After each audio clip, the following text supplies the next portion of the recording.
사랑하는 영락교회 지체들에게 주 안에서 평화 인사를 전합니다. 오늘은 2021년 11월 4일 목요일입니다. 오늘의 묵상 본문은 디모데 후서 4장 1절로 22절까지의 말씀입니다. 오늘 본문 말씀 4장 1절부터의 말씀은 이렇게 시작합니다. 하나님 앞과 살아있는 자와 죽은 자를 심판하실 그리스도 예수 안에서 그가 나타나실 것과 그의 나라를 두고 엄히 명하노니, 이제 디모데 후서의 이제 마지막 본문이죠. 그 말씀을 정리하는, 그 권면의 내용을 정리하는 말씀이 나오고 있습니다. 살아있는 자와 죽은 자를 심판하실 그리스도 예수 앞에서라는 건 엄숙함, 이 말씀의 어떤 깊이, 이제 이런 것을 이야기하는 거죠. 살아있는 자와 죽은 자라는 의미는 주님이 재림하실 때 살아서 주님을 영접하는 자와 그리고 육신으로 죽어서 주님 안에 있는 자를 뜻하는 것일 수도 있고, 그리고 영적으로 살아서 주님의 믿음 가운데 살아있는 자와 육은 살아있지만 영이 죽어있는 그런 자를 의미할 수도 있겠죠. 살아있는 자의 하나님이고, 역시 죽은 자, 이 죽은 자라고 하는 것, 죽어도 부활을 통해서 주님 안에서는 다시 살아있는 것이죠. 그런 복합적인 의미가 들어있습니다. 2절에 너는 말씀을 전파하라. 때를 얻든지 못 얻든지 항상 힘쓰라. 범사의 오래 참음과 가르침으로 경책하며 경계하며 권하라. 그 사역의 중심이 말씀에 있고, 말씀이 선포되고 말씀이 힘을 얻을 때도 있고 그렇지 못할 때도 있겠죠. 하지만 늘 말씀을 전파하는 데 힘써라는 것입니다. 우리 지난주 주일 본문에도 나누었지만 성경은, 주님의 말씀은, 주님의 뜻은 결과에 있지 않아요. 과정에 있습니다. 결과는 주님이 이루시고 주님이 하시는 거죠. 중요한 것은 우리가 어떠한 마음으로 어떠한 자세로 주님의 일을 행하고 살아가는가에 있는 것입니다. 그래서 말씀에 흥왕하게 되거나 그렇지 않거나 그것은 주님이 하시는 일이죠. 그러나 말씀을 전파해야 되는 것입니다. 전파하고 또 전파하는 것이죠. 주님 이름 안에서 주님 이름으로 선포하는 거죠. 그래서 그것을 때를 얻든지 못 얻든지, 사도 바울의 삶이 그것을 증거하고 있잖아요. 사도행전을 보면 말씀을 전하다가 돌을 맞고 쫓길 때도 있고 매를 맞고 갇힐 때도 있고, 또 말씀을 영접하는 사람들 가운데 교회가 세워지기도 하고, 그래서 기쁘고 정말 즐거운 일이 있기도 하고 정말 알 수 없고 황당한 일을 겪기도 하죠. 그러나 그런 환경과 그 일이 잘 되고 안 되고가 중요한 것이 아니라 말씀을 전파하는 것이 중요한 것이죠. 예전에 나이 든 한 노 목사님이 그런 얘기를 하세요. 아주 세상에 존경받는 그런 성공적인 목회를 했다라고, 말이 좀 어폐가 있지만 이제 그런 평가를 듣는 분인데, 그분이 후배 목사님한테 뭐라고 얘기를 하시냐면은, 당신이 목회하면서 은퇴하신 분이죠. 4번의 개척교회를 하셨다는 거예요. 그러니까 다 깜짝 놀라죠. 4번이나. 근데 사실은 그분이 뭐라 그러시냐면, 요즘에 개척교회 했다고 깜짝 놀라지만 70년대, 80년대, 90년대는 개척교회 하는 게 아무 일도 아니었다는 거예요. 개척만 하면 너무 잘 됐기 때문에 교회가 늘 개척하고 또 개척하고 하나도 어렵지 않았다고, 너무 쉬웠다는 거예요. 지금 교회가 계속 줄어들고 있죠. 있던 교회도 클로즈하고 문을 닫는 교회가 많습니다. 지금하고 다른 것처럼 주님이 움직이시는 때가 있는 거죠. 그런데 사람이 모이고 교회가 왕성하게 잘 된다고 해서 그것이 꼭 좋은 것이고, 힘들고 어려운 때라고 해서 그것이 나쁜 것이고 이런 것이 아니라는 겁니다. 주님이 하신 일일 뿐이죠. 뭐가 선하고 뭐가 귀한 것인지는 주님이 판단하시는 거죠. 그런데 그런 사역자들은, 목회자들은 그런 데 연연하지 않고 늘 본분에 말씀을 전파하는 것에 힘쓰는 거죠. 누가 모이든 몇 명이 모이든 모이는 사람이 없든 있든 아무 상관이 없는 거죠. 우리 미국 말씀의 그런 복음의 역사 가운데 가장 뛰어난 훌륭한 설교자라고, 말씀의 전도자라고 이렇게 기억되고 있는 조나단 에드워드가 있죠. 조나단 에드워드의 설교문이 이제 신학교에서 지금도 가리키고 아주 말씀의 정수로 이렇게 평가받는데, 조나단 에드워드의 대부분의 설교문은 그가 인디안 선교를 할 때 쓰여졌다고 하죠. 이 말이 인디안 선교지 어떤 인디안이 백인 선교사가 하는 교회에 오겠습니까? 사실은 교인이 아무도 없었다는 거예요. 7년 동안 빈 오두막에서 아무도 듣지 않는 성일거를 주일마다 준비해서 선포한 것이죠. 그게 남아서 오늘날 그 말씀이 귀하게 쓰임을 받는 겁니다. 사도 바울은 더 말할 것도 없죠. 고난과 감옥에서 쓴 이 서신서들이 성경이 됐어요. 주님의 말씀이 되어서 성령의 역사 가운데서 성경의 말씀으로 오늘 우리가 읽고 있습니다. 지금도 묵상을 하잖아요. 놀라운 하나님의 역사죠. 그래서 그 때가, 현상의 때라는 건 현상이잖아요.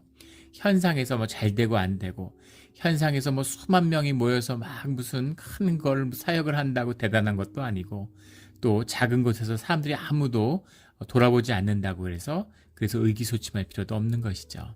주님 안에서 말씀을 전파하면 되는 것입니다. 늘 말씀을 전하며 말씀 가운데 은혜로 살아가는 우리 모두가 되기를 주의 이름으로 축원합니다. 3절에 때가 이르리니 사람이 바른 교훈을 받지 아니하며 귀가 가려워서 자기의 사욕을 따를 스승을 많이 두고, 이제 이 종말의 때가 되면 사람들이 말세의 때가 되면 점점 더 하나님의 말씀을 멀리하게 된다는 겁니다. 지금 이때죠. 말씀이 희귀하고 말씀을 사람들이 배척하며 교회를 등지고 떠나는 때, 지금 이때입니다. 근데 사람들이 바른 교훈을 받지 않고 귀가 가려워서 가려운 귀를 긁어준다는 거죠. 자기의 사욕, 내 마음에 드는 그런 스승을 많이 두고 내 마음에 들어야 돼요. 무슨 오스틴에 있는 무슨 교회, 미국의 대형 교회들이 있죠. 복음주의라고 흔히 불리는 중심이 되는 교회들. 근데 몇 년 전에 크리스마스하고 성탄절하고 그 주일이 겹쳤어요. 그랬더니 그 교회들이 전부 다 주일 예배를 드리지 않았습니다. 크리스마스 휴가 시즌이기 때문에 주일하고 겹쳤는데 예배를 안 드린 거예요.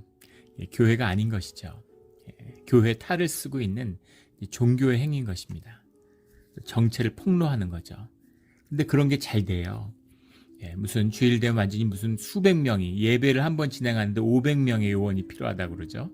무슨 완전 뮤지컬 쇼 같이 정말 멋진 브로드웨이 쇼를 본 것처럼 그런 식으로 주의를 하는 거죠.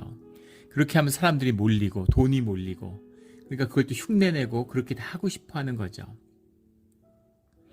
그런데 바른 교훈도 없고 복음도 없고 삶도 없고 그런 진리의 말씀이 없는 그런 곳이 된 거. 사람들이 듣기 좋은 얘기만 하는 거죠.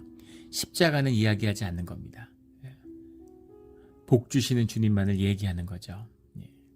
죽음을 얘기하지 않죠. 삶의 기쁨만을 이야기하는 겁니다. 이런 거짓의 시대가 시작된다, 이런 이야기죠. 그런 어려움이 있을수록에 말씀을 더 붙들어야 된다, 이 얘기입니다. 4절에 또 그 귀를 진리에게 돌이켜 허탄한 이야기를 따르리라, 이런 거죠. 5절에 그러나 너는 모든 일에 신중하며 고난을 받으며 전도자 일을 하며 내 직무를 다하라. 고난을 받으며, 이 말씀이 문제인 거죠. 고난은 싫은 거죠. 주님과 동행하는 것, 복음 받고 싶지만 고난은 받고 싶지 않은 겁니다.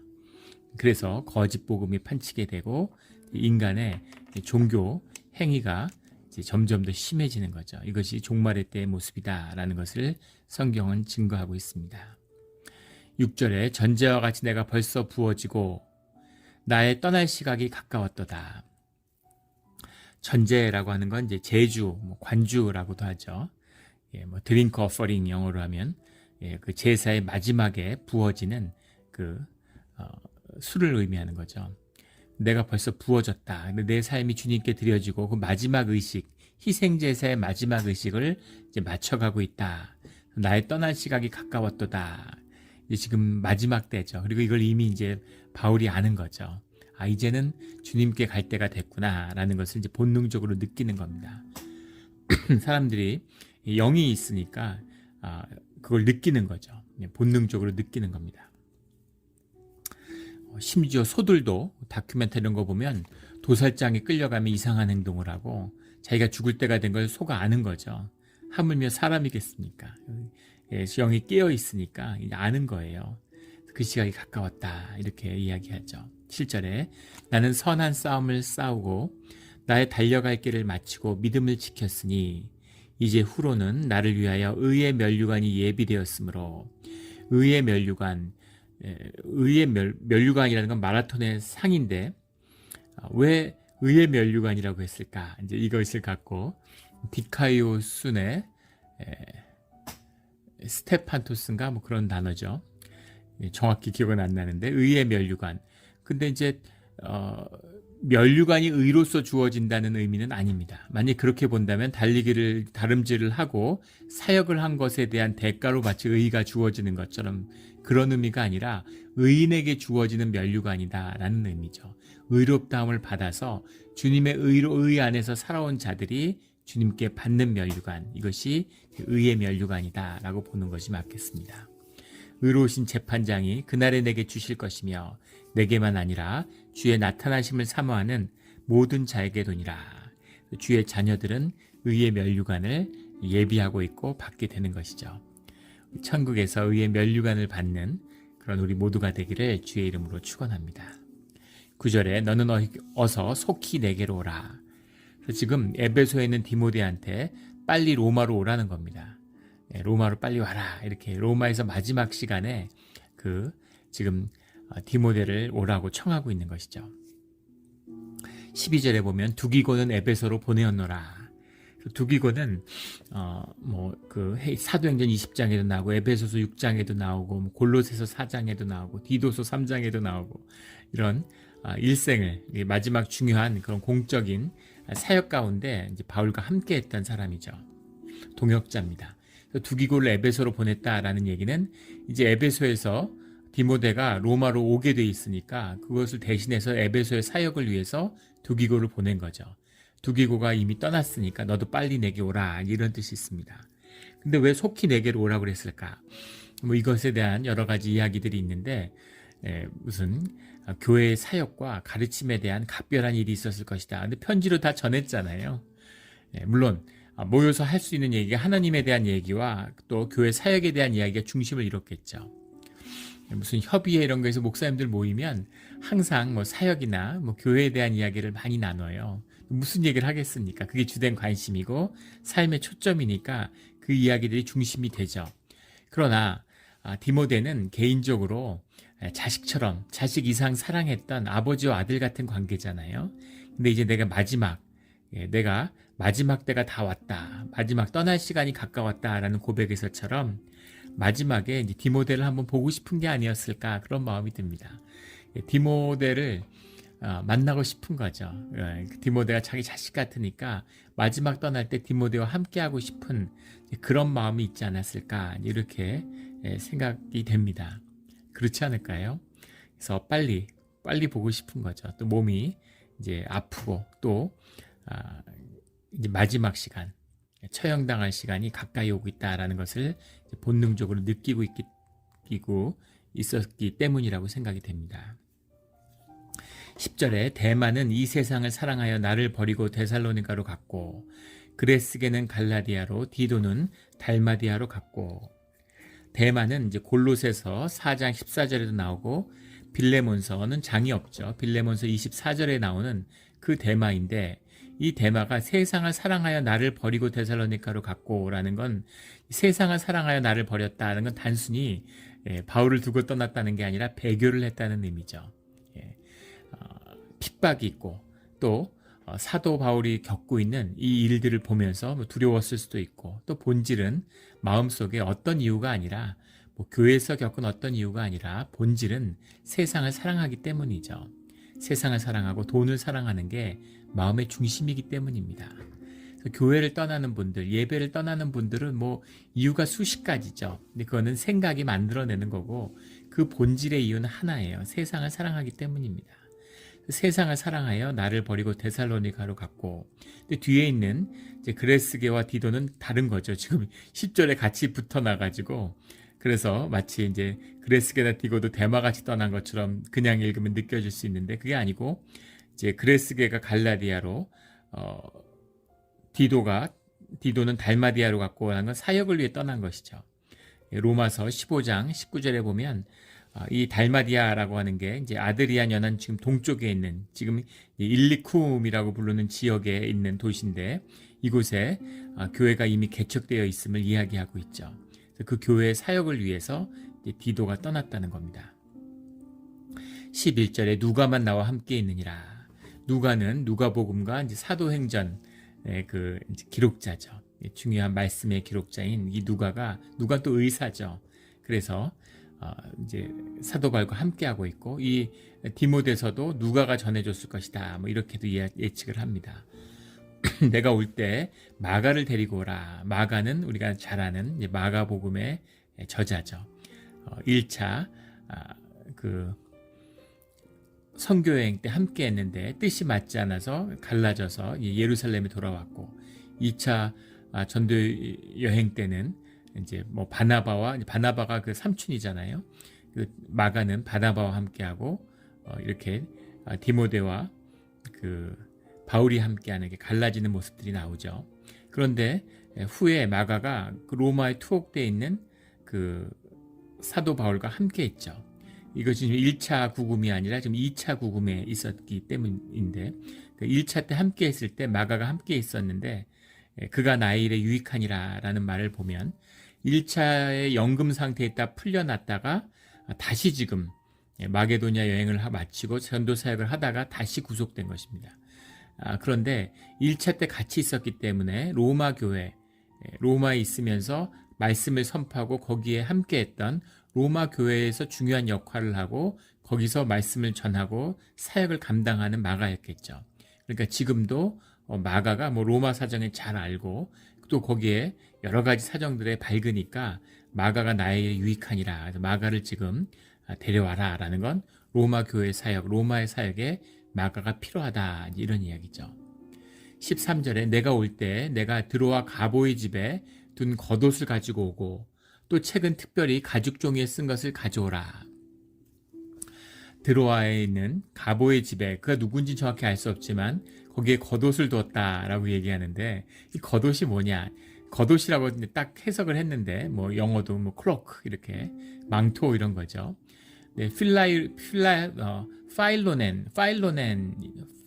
파일로넨 이런 말인데 이것이 이제 망토 보자기 같은 건데 책을 싸는 책보자기도 파일로넨이었다고 해요. 또 이것을 뭐 그때 코트 같은 걸 멋지게 입는 게 아니라 이제 겉에 이불처럼 걸치고 다니는 거잖아요. 망토죠 말 그대로. 그래서 칼빈 같은 사람은 뒤에 나오는 책을 가져오라 할 때 그 책을 싸는 그 책 싸는 것을 이야기하는 것일 것이다. 이렇게도 해석을 합니다. 그런데 그냥 옷으로 보는 견해도 있는데 왜냐하면 책은 특별히 가죽 종이에 쓴 것을 가져와라. 뒤에 책은 별도로 얘기하고 있기 때문에 만약에 책을 싼 봉지였으면 그 봉지채 갖고 오면 책을 갖고 오는 것일 텐데 뒤에 책을 언급한 거기 때문에 앞은 옷일 것이다. 이렇게 해석하는 것이죠. 근데 반대로 뒤에 책을 언급했기 때문에 책을 특별히 얘기해서 다 가져오지 말고 책 중에 갖고 와야 할 책을 이야기한 것으로 볼 때 앞에 있는 옷이라고 하는 건 책보자기일 것이다. 이렇게 보는 견해도 있습니다. 몸이 이제 춥고 주로 돌봐주는 사람들이 이제 그런 그 서포트가 없다 보니까 그래서 겉옷이 없어서 이제 겨울이 다가온다 뒤에 얘기가 나오니까 말씀이 21절에 가면 겨울일 전에 어서 오라 이렇게 얘기하는 거죠. 겨울에 너무 추우니까 겉옷이 필요했을 것이다. 뭐 이렇게 이야기하는 견해도 있고 근데 정확한 뜻은 알기 어렵죠. 겉옷으로 봐도 문맥이 통하고 또 책 보자기로 봐도 문맥이 통합니다. 근데 책은 특별히 가죽 종이에 쓴 것을 가져오라. 보통 파피루스라고 하는 것에 썼는데 가죽 종이에 썼다는 건 굉장히 귀한 책이죠. 이 당시에 가죽 종이에 기록된 책은 뭐 집 서너 채 값에 비견됐다고 하니까 엄청나게 비싼 겁니다. 그냥 우리가 생각하는 그런 책이 아니죠. 가죽 종이에 쓴 책이 무엇이었겠느냐 해서 구약 성경이었을 것이다. 뭐 이런 해석도 있고 아니면 뭐 사도 바울의 뭐 시민증 로마 시민권이었을 것이다. 뭐 이렇게 얘기하는 사람도 있고 여러 견해가 있지만 정확히 알기는 어렵습니다. 14절에 구리 세공업자 알렉산더가 내게 해를 많이 입혔음에 주께서 그 행한 대로 그에게 갚으시리니 알렉산더는 배교자고 또 사도 바울의 재판에서 그를 반대하는 대적하는 증언을 한 자로 알려져 있죠. 15절에 너도 그를 주의하라. 그가 우리 말을 심히 대적하였느니라. 교회에 다니고 교회에서 중직자로 활동한 것 같은데 정작 이 기독교를 탄압하는, 복음을 탄압하는 재판정이 열렸을 때는 그걸 고발하고 그것의 증인이 되는, 그런 반대 증인이 되는 그런 일을 했다는 거죠. 배교자죠. 그래서 그를 주의해라, 조심하라 라고 얘기해 주는 거죠. 16절에 내가 처음 변명할 때 나와 함께한 자가 하나도 없고 다 나를 버렸으나 그들에게 허물 돌리지 않기를 원하노라. 변명이라고 얘기했는데 이제 아폴로기아라는 건 법적 증언이죠. 예수의 말씀을 선포한 것 때문에 그 법정에 섰을 때 그때 변명이라, 우리말로 변명이라고 하면 개인적으로 뭐를 이렇게 정말 뭐 이렇게 둘러대는 거, 이런 거를 이제 변명이라고 하잖아요. 그런 것이 아니라 법정 증언을 할 때를 얘기하는 거죠. 증언 또는 뭐 변증이라고 했어야 더 맞을 것 같은데, 그런 걸 할 때 그때 아무도 사도 바울을 위해서 증언하는 자가 없었다라는 거죠. 그러나 그것에게 허물을 돌리지 않는다, 이렇게 말하는 겁니다. 17절에 주께서 내 곁에 서서 나에게 힘을 주심은 나로 말미암아 선포된 말씀이 온전히 전파되어 모든 이방이 듣게 하려 하심이니 내가 사자의 입에서 건짐을 받았느니라. 그 종교의 재판 가운데 주님의 복음을 선포하고 주님의 말씀과 예수 그리스도의 십자가를 선포하는 장이 되었다는 거죠. 주님의 성령이, 주님께서 내 곁에 서서 계속 힘을 주셔서 용기를 갖고 그렇게 할 수 있었다는 겁니다. 그래서 사람들이 증언을 하던 안 하던 그런 것은 별로 문제가 되지 않고 그 허물을 그들에게 돌리지도 않는다라는 이야기입니다. 바울을 와서 바울을 돕는 증언을 하지 않았다고 해서 그것에 책망을 하진 않지만 반대 증언을 하고 오히려 사도 바울을 궁지로 몰고 고발했던 알렉산더는 그것도 주님이 갚으실 것이다, 주님에게 올려드리는 거죠. 뭐 미워하고 내가 무슨 갈등하고 그럴 필요가 없는 거예요. 주님한테 올려드리면 되는 겁니다. 그럼 주님이 알아서 하시는 거죠. 그런데 내가 사자 입에서 건짐을 받았느니라, 이렇게 얘기하고 있어요. 건짐을 받았다라는 이 말씀 때문에 이것이 초기에 이 전도여행 때 그 구금을 당했을 때 에베소에서 핍박을 받았을 때의 모습일 것이다, 이렇게 해석을 하는 사람도 있고, 1차 연금되어서 재판을 받다가 풀려났을 때를 의미하는 것이다 라고 해석하는 사람도 있습니다. 왜냐하면 건짐을 받았다라고 얘기하기 때문이죠. 그런데 사자 입에서 건짐을 받았다라는 의미가 꼭 뭐 풀려나고 거기서 목숨을 구했다라는 의미가 아니라, 그 종교 재판이라는 건 사도 바울을 벌지기 위한 것이기도 하지만 복음을 훼손하고 예수 그리스도의 구원을 폐하려고 하는 그런 세상과 마귀의 괴계죠. 그래서 그것에 먹히지 않고 주님이 힘을 주시고 말씀을 제대로 선포했기 때문에 시험에 들지 않고 거기서 내 믿음이 무너지지 않고 내 믿음을 주 안에서 지켰다, 주님의 복음이 온전히 선포되었다 라는 의미에서 사자의 입에서 건짐을 받았다, 삼킴을 당하지 않았다 라는 의미로 해석할 수도 있기 때문에 지금 마지막 구금 상태에서의 재판 과정을 고백하는 그런 말로 받아도 뜻은 통합니다. 그런 의미가 아닐까 싶어요. 정확한 뜻은 알기 어렵지만 문맥으로 봐서는 그게 더 마음에 와 닿는 것 같습니다.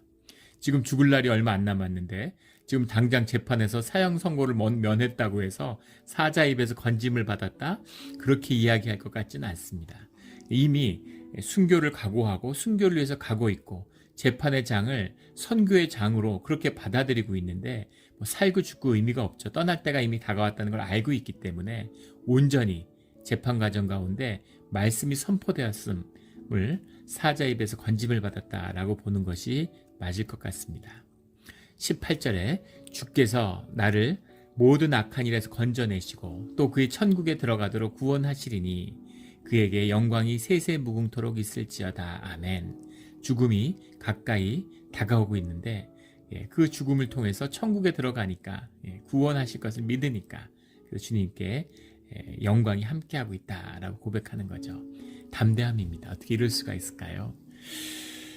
도저히 내가 이런 상황이 되면 이럴 수 있을까 상상도 되지 않죠. 근데 사도 바울이 무슨 대단한 인물이라서가 아니라 대단한 인물이지만 그 대단함은 주님의 능력이죠. 성령이 함께 하시는 겁니다. 나를 비우고 겸손하여지고 주님의 성령이 함께 하실 때 주님의 능력이 나타나고 주님이 이렇게 멋진 하나님의 형상을 드러내시는 거죠. 우리의 모습, 삶의 모습, 우리의 마지막 모습도 사도 바울과처럼 이렇게 반짝반짝 빛이 나는 하나님의 영광이 드러나는 그런 삶의 자리가 되기를 주의 이름으로 축원합니다. 19절에 마지막 이제 문안 인사를 하는 거죠. 브리스가와 아굴라와 및 오네시보로의 집에 문안하라. 오네시보로도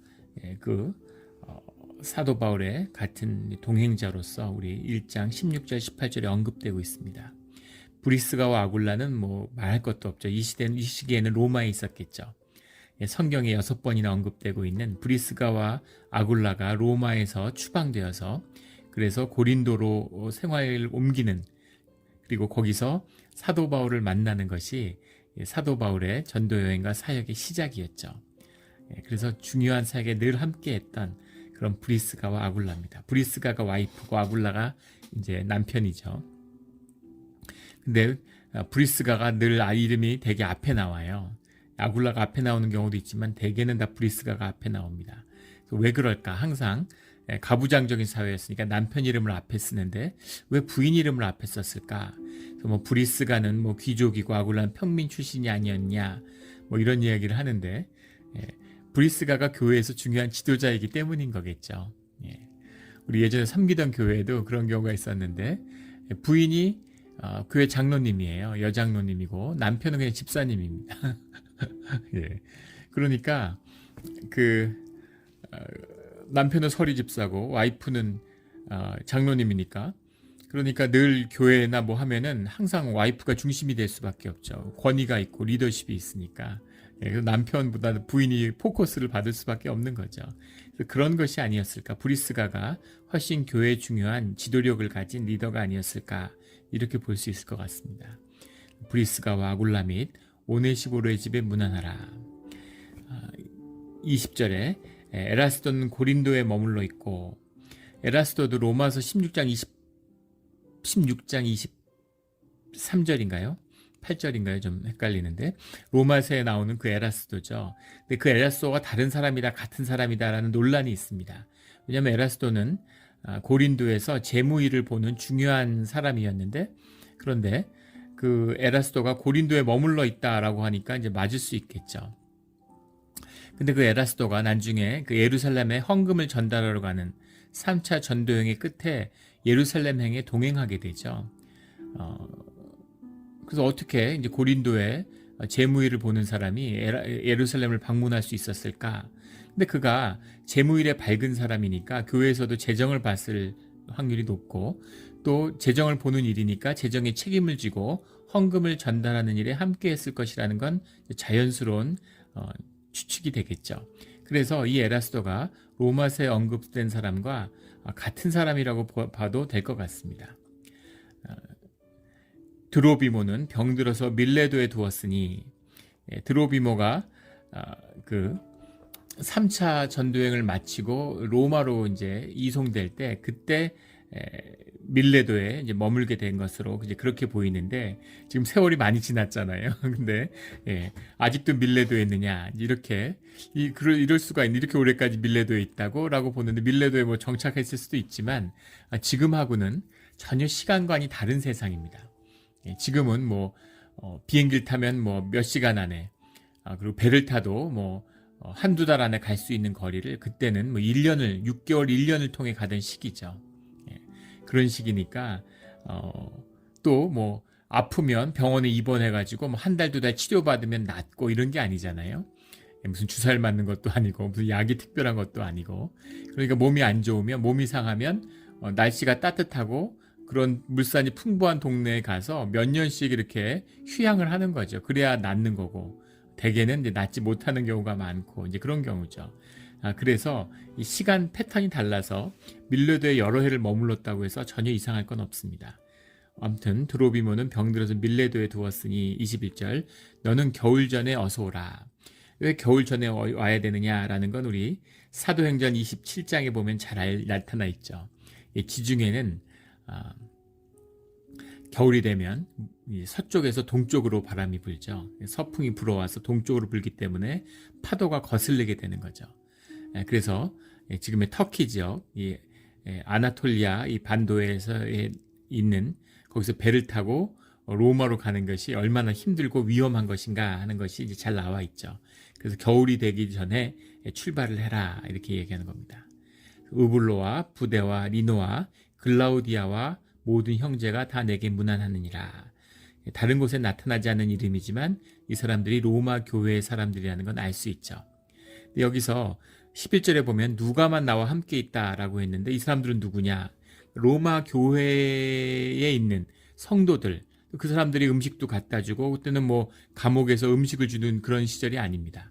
그래서 그 음식을 해주고 뭐 도와주고 같이 또 가르침도 듣고 이런 이제 로마의 형제들이 있는 것이고, 그리고 누가가 함께 있다는 누가라고 하는 것은 정말 사도 바울의 옆에 있으면서 그를 돌보고 보살피는 그런 역할을 하는 거죠. 그 로마의 형제들에게 문안해라. 그래서 교회가 하나니까 서로 뭐 얼굴을 보고 전화하는 것도 아니고 개인 서신을 주고받는 건 아닌데 이 편지를 통해서 이 로마에 있는 형제들과 에베소에 있는 형제들이 서로 인사를 나눠라 라고 안부를 전하는 거죠. 22절에 나는 주께서 내 심령에 함께 계시를 바라노니 은혜가 너희와 함께 있을지어다. 주님의 은혜를, 모든 것이 주 안에 이루어진 일임을 마음의 평강과 기쁨과 안식 가운데에서 디모데에게 이 말씀을 전하고 있습니다. 죽음이 다가오고 있고 마지막이니까 디모데가 인간적으로 보고 싶은 마음도 있었을 것이고 또 교회사에게 소중함을 절박하게 전해야 하는 것도 있었을 것이고, 그리고 지금 에베소 교회에서 이단의 공격으로 어려움에 처해 있는 그 디모데에게 용기를 주고 또 기도해 주고, 그렇게 디모데가 회복되어서 하나님의 교회를 온전히 세우기를 간절히 소원하는 그런 사도 바울의 마음이 이 디모데 후서에 전해지고 있습니다. 교회를 얼마나 소중하게 생각하는지, 또 삶 가운데 주님이 함께 하심으로 인해서 그 감사와 은혜가 얼마나 컸는지를 고백하는 것이죠. 이것이 크리스찬의 삶입니다. 우리의 삶이죠.